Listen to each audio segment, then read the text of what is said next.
Hello बच्चों। आज हम जो चैप्टर पढ़ने जा रहे हैं उसका नाम है भारतीय कलाएं, जिसे लिखा है संध्या सिंह जी ने।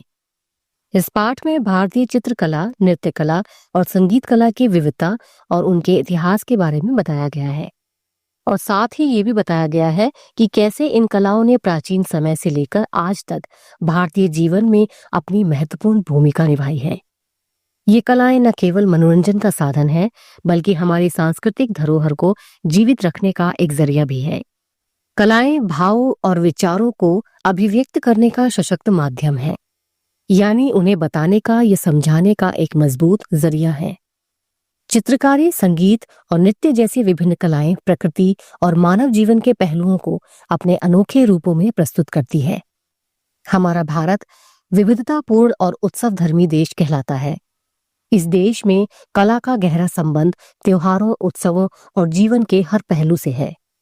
पहले के समय में सभी कलाएं लोक समूह से जुड़ी हुई थी, जो समय के साथ विकसित होकर शास्त्रीय रूप में बदल गई।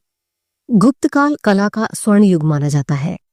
इस काल में कला का विकास मुख्य रूप से मंदिरों, राजसी संरक्षण के अंतर्गत हुआ, जिससे ये सांस्कृतिक और धार्मिक अभिव्यक्ति का महत्वपूर्ण माध्यम भी बनी।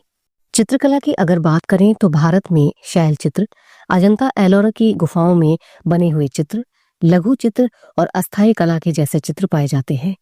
शैल चित्र सबसे प्राचीन चित्रकारी है, जो भीमबेटका की गुफाओं में पाई जाती है।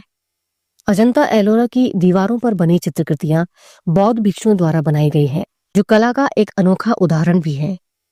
लघु चित्र वो छोटे छोटे चित्र होते हैं जो कपड़ों, लकड़ी, कागज पर बने हुए होते हैं, जैसे महाराष्ट्र की वर्ली, ओडिशा के पटचित्र और मधुबनी की चित्रकला।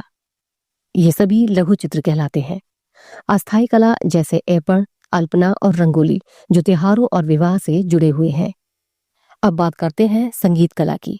वैदिक काल में संगीत के दो प्रकार थे। पहला मार्गी, जो धार्मिक संगीत था, और देशी, जो लोक संगीत के रूप में प्रचलित था। संगीत का शास्त्रीय रूप भरत मुनि के नाट्य शास्त्र में वर्णित है, जिसमें समय के अनुसार ही संगीत निर्धारित किया जाता है।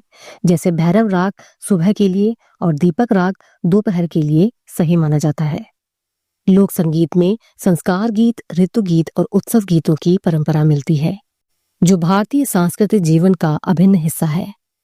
नृत्य कला अभिनय और भंगिमा का अद्वितीय संगम है, जिसका आधार भरत मुनि का नाट्य शास्त्र है। लोक नृत्य जीवन और ऋतु चक्र से जुड़े होते हैं।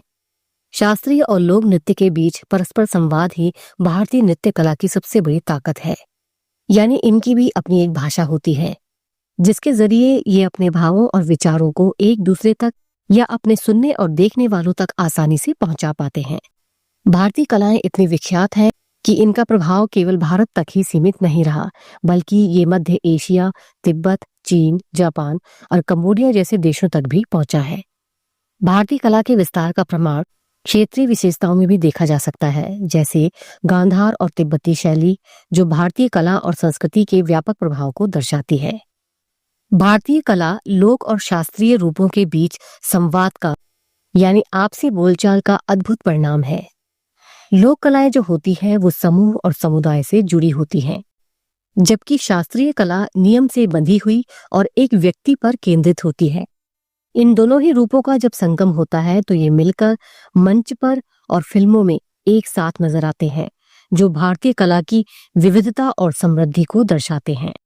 लेखिका के कहने का ये अर्थ है कि हमारी अपनी बोलचाल की जैसे भाषा होती है, वैसे ही कलाओं की भी अपनी एक भाषा होती है।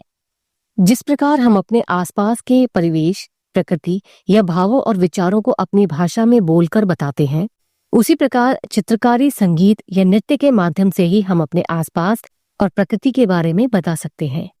जैसे समुद्र में उठती गिरती लहरों को देखकर चित्रकार उसे रंगों में सजा देता है, चिड़िया की चहचहाट को गायक स्वरों में सजाता है, तो वहीं एक नर्तक यानी नृत्य करने वाला मन के भावों को कई मुद्राओं में सजाता है, यानी नृत्य के जरिए अपने भावों को प्रकट करता है। लेखिका कहती है कि हमारे भारत देश में न जाने कितने उत्सव और त्योहार मनाए जाते हैं। विविधता ही हमारी पहचान है। जिस तरह अलग अलग संस्कृतियों और अलग अलग त्योहार हमारी पहचान है, वैसे ही अलग अलग कलाएं भी हमारी एक अनूठी, एक अनोखी पहचान है। भारतीय कलाएं प्रेम भावना की प्रतीक है। इसका हर रूप जीवन, प्रकृति और मानवता से गहराई से जुड़ा हुआ है। वसुधैव कुटुंबकम की भावना और सांस्कृतिक धरोहर के कारण ही भारतीय कलाओं को विश्व भर में जाना जाता है।